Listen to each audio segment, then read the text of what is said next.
Hari ini aku baca firman Tuhan, aneh banget ayatnya. Karena dibilang suatu kebahagiaan apabila kita jatuh ke dalam berbagai-bagai pencobaan.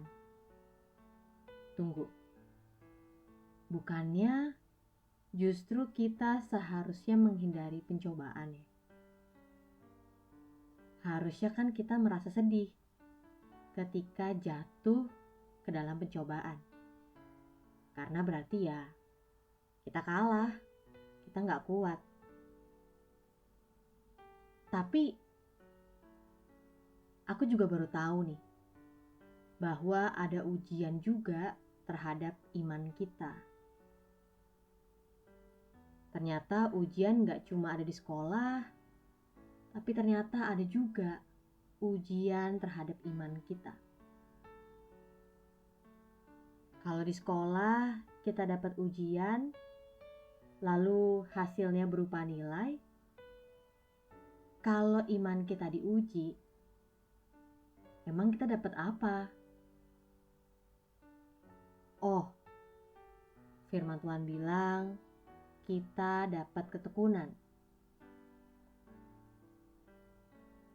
Jadi, kalau kita tekun, maka kita bisa menghasilkan buah yang matang. Sehingga kita menjadi sempurna dan utuh, bahkan tidak kekurangan suatu apapun. Tapi, gimana ya supaya kita bisa tekun? Gimana kita bisa tahu bahwa yang kita lakukan itu akhirnya akan menghasilkan buah yang matang?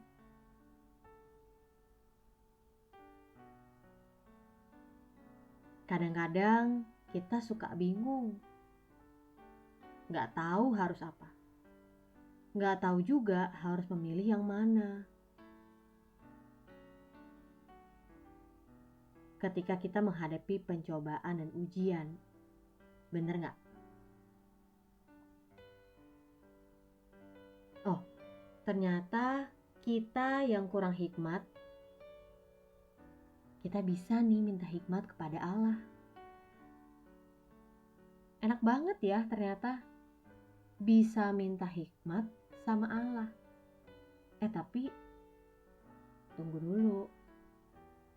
Apa iya Allah langsung kasih ketika kita minta? Apa Allah itu gak perhitungan gitu? Firman Tuhan bilang, kita bisa minta hikmat kepada Allah yang memberikan kepada semua orang dengan murah hati dan tidak membangkit-bangkit. Kalau dalam terjemahan bahasa Indonesia sehari-hari, sebab kepada setiap orang Allah memberi dengan murah hati dan dengan perasaan belas kasihan. Wah, enak banget ya. Karena susah loh punya hikmat, apalagi zaman sekarang.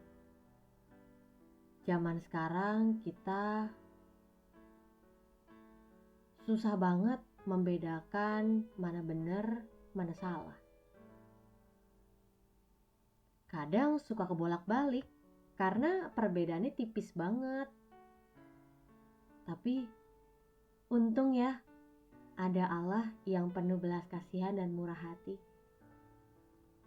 Ada Allah yang mau memberikan hikmat bagi mereka yang meminta. Jadi sebenarnya kita tinggal minta hikmat Tuhan aja ya ketika kita mengalami pencobaan. Tapi belum selesai. Ketika kita minta hikmat, ternyata ada syaratnya. Syaratnya apa ya? Oh, firman Tuhan bilang kita harus meminta dalam iman. Kita meminta jangan pakai bimbang. Ternyata firman Tuhan ingetin kita hal ini Karena kita sering jatuh di hal ini. Karena kita bisa cenderung jatuh di area ini kan. Contohnya, kita minta-minta sama Tuhan, tapi sebenarnya dalam hati masih ragu. Ini Tuhan beneran bakal kasih gak ya? Terus kalau aku minta sama Tuhan sekarang, Tuhan akan dengerin gak ya? Kalau aku minta kayak gini, salah gak ya? Atau nanti aku justru dianggap kurang ajar?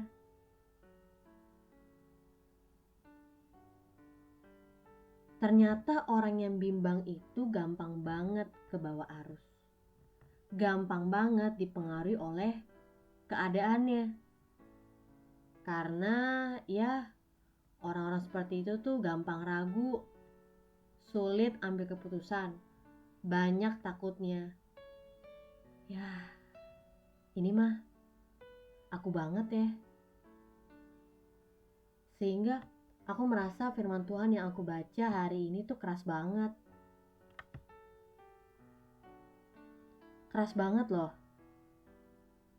Karena firman Tuhan bilang orang yang bimbang jangan mengira bahwa ia akan menerima sesuatu dari Tuhan. Ya ampun, sedih banget ya. Tapi aku tahu aku gak boleh jadi orang yang bimbang. Aku gak boleh ragu kalau udah beriman sama Tuhan. Tuhan, firman Tuhan yang aku baca hari ini tuh pas banget loh. Aku sadar bahwa selama ini aku tuh orangnya gampang goyah. Apalagi kalau keadaan serba salah. Kalau keadaan di sekeliling aku udah rumit, aku justru malah makin bingung harus gimana, harus minta seperti apa, harus berdoa kayak gimana. Tapi ketika aku baca firman Tuhan hari ini, aku belajar bahwa aku bisa minta hikmat.